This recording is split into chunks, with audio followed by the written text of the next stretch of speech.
Ndagusuhuje ariko ndashaka gufata igihe gito cyane nkusobanurira ibi bintu kugira ngo ujye uza kugura igishaka se cyangwa aho bikunze kwita mu kagari ka Nyagasozi uhazi neza, uhasobanukiwe, hari icyo uhaziho kitari kinini, wabanje gusobanukirwa ibi ngiye kukubwira. Iki kibanza gihagaze miliyoni 35, kiri ku muhanda principal i Bumbogo hejuru hafi n'isoko hafi na RIB.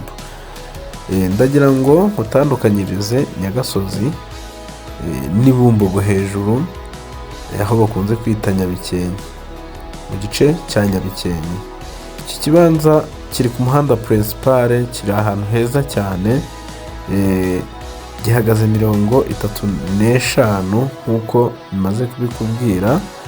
Ndashaka kukwereka ubwo aho ngaho haraguru gato ni ku isoko.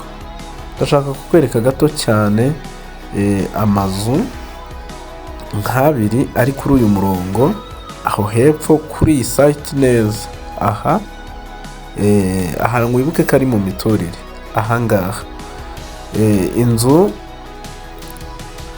imwe ihagaze miliyoni 70, indi ihagaze miliyoni 80. Iki gipangu uri kureba imbere ntabwo twigeze tukinjiramo imbere, gihagaze miliyoni 70. Reka twigire imbere gato cyane tukwereke iyi kadasiteri.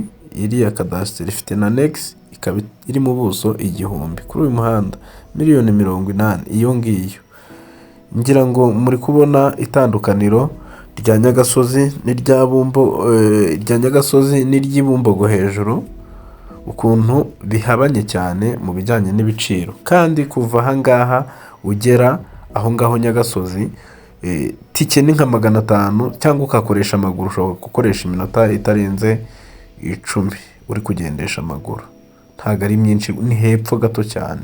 Urebe ukuntu bitandukanye. Rero niba ufite gahunda, kiriya kibanza kigure.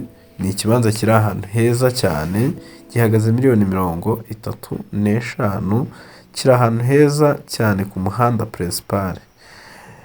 Aka kavideo yaba mwakarebaga kose mukakarangiza, kuko karimo ubusobanuro bwimbitse bw'Ibumbogo hejuru n'ubwa Nyagasozi, kandi ari hafi yaho, ni mu murenge umwe ariko ntihahenze kimwe. Aha hejuru Ibumbogo hari hejuru cyane, mu biciro.